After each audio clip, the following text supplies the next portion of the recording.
How's it, everybody? Welcome back to the Rocky Fern. My name is Luca and I have OI type 4. And in today's episode of Show Me the Green, we're checking out this awesome stapeliad. It's known as Orbea schweinfurthii. So let's get into this awesome plant.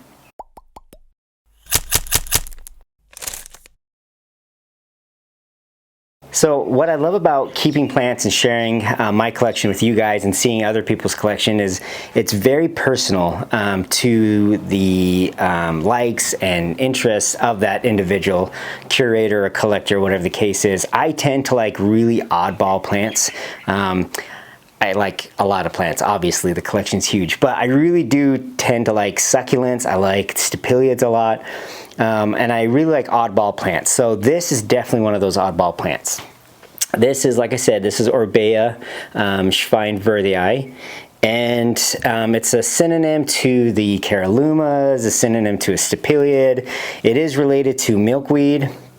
It comes from like Central Africa, above South Africa, but below the Sahara, Zimbabwe, Zaire, in the central part of Africa, and it actually grows quite big, dense mats, and they're very, very easy to propagate. Actually, let's get a close-up of this plant here. You can kind of see, if I can get it to focus, you can see the root nodes there. They will easily root, and like a lot of stapeliads, they are known in general as corpse flowers or carrion flower, because the main pollinator for these guys are flies.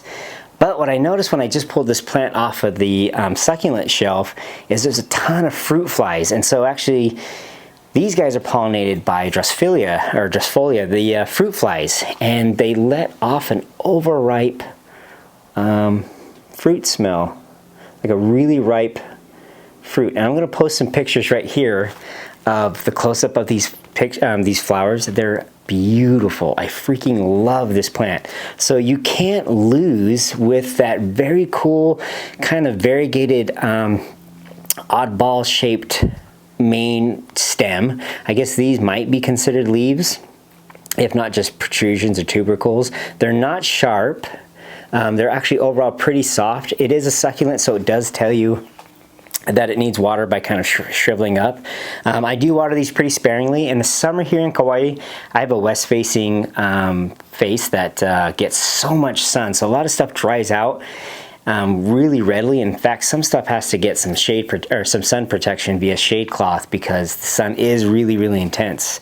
But that's good for these guys because they like to be very porous roots, something that will readily let the water pass through and it will dry out quickly. And you know, they just like to get their drink and then dry out. And so during the summer, it allows me to do that. In the winter time, we get into a little bit of a trickier situation where we still get pretty intense sun, but the humidity is a lot higher, so watering becomes a little bit more arduous, but so far it's doing well. And this plant has probably tripled in size since I've gotten it, and that was maybe a year and a half ago. And there's actually two plants because I ended up getting just a tiny little cutting like this guy. Just so we're talking about propagation, you could just twist that off and let it callus over and then plant it and it would just take right off. But these flowers are, I'm really enamored with these flowers. I really like that. I can't wait to kind of have you guys check out the photos of the close-up of the blossoms. But as far as a soil mixture, it is a semi-pond mix, but I don't use it hydroponically, obviously. So it does have pumice in it, has zeolite, lava rock, charcoal, has rice hulls in it, and it has a little bit of akadama and also rice hulls, just to add some aeration in there. And then I add in my own personal compost, but that's probably like a 15% addition to the overall very coarse media. You can kind of see up here. It's very minerally and it drains freely. And I say I water this maybe every 10 days. During the summer, it might be every week. And this plant will kind of let me know. I do kind of push these guys a little bit. I try to grow my plants a little bit harder. I feel like harder grown plants, while they may not grow as fast, they typically aren't going to rot out on you. So it's heartbreaking to lose a plant, and it's even more heartbreaking to lose a plant that grows slowly like a lot of succulents or cacti. But yeah, such a very, very cool plant. Caralluma, Orbea, all the stipiliads, they have such a cool growth structure. They look amazing. The flowers on like the stipilia grandiflora is, I mean, the blossoms are, you know, the size of my face, huge, where these are just cute and dainty and petite, and that is just such a cool offset in your collection. So again, this is the Orbea schweinfurthii or schweinfurthii.